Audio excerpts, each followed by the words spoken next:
नमस्कार। आज जो है इस प्रश्न का हल करते हैं। प्रश्न देखिए हैं, दो संख्याओं का योग 35 एवं उनका अंतर 13 हो तो दोनों संख्या क्या होगी। यानी दो संख्या को जोड़ने पर जो है 35 प्राप्त होता है, और अगर उसी दो संख्या में से अगर जहाँ घटा देते हैं यानी अंतर कर देते हैं तो 13 हो जाता है। तो वैसी दो संख्या क्या क्या है, तो सबसे पहले हल लिख लेते हैं।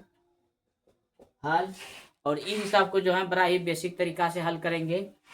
तो देखिए, जैसे यहाँ दिया है योग, तो योग जो दिया है योग बराबर है 35 और अंतर बराबर है 13। तो सबसे पहले जैसे यहाँ योग है तो योग जैसे कि योग मतलब हो गया जोड़, ये दोनों की संख्या को जोड़ करके 2 से भाग दे देंगे। यानी योग मतलब हो गया जोड़, तो दोनों संख्या को जोड़ लेते हैं।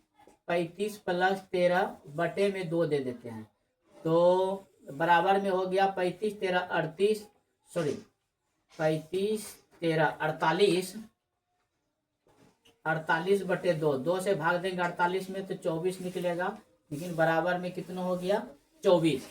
अब जो है अंतर मांग रहा है, तो अंतर बराबर भी निकाल लेते हैं। अंतर मतलब हो गया घटाव, यानी इस संख्या को इस संख्या से घटा देंगे और इसमें भी 2 से भाग दे देंगे। यानी 35 में 13 को घटा देंगे, बटे में 2 से भाग दे देंगे, तो बराबर में हो जाएगा 35 में 13 को घटाएंगे तो 22 होगा, बटे में 2 यानी कटा देंगे 11 बार में, तो अंतर बराबर मेरा 11 निकला।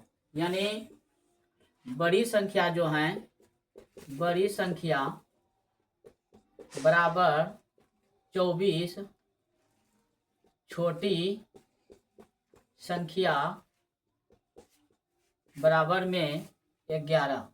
अब देखिए, जैसे यहाँ पे योग मांगा है, दो संख्याओं का योग 35, यानी ये दोनों संख्या को यदि हम जोड़ देते हैं तो 35 हो जाता है, और मांग रहा है अंतर, यानी ये दोनों संख्याओं को अगर जहाँ घटा देते हैं 13 भी निकल जाता है। यही दो संख्या ऐसी है जो कि जोड़ने पर 35 और घटाने पे 13 प्राप्त हो जाता है। अगर वीडियो अच्छी लगी तो लाइक और शेयर जरूर कीजिए। धन्यवाद।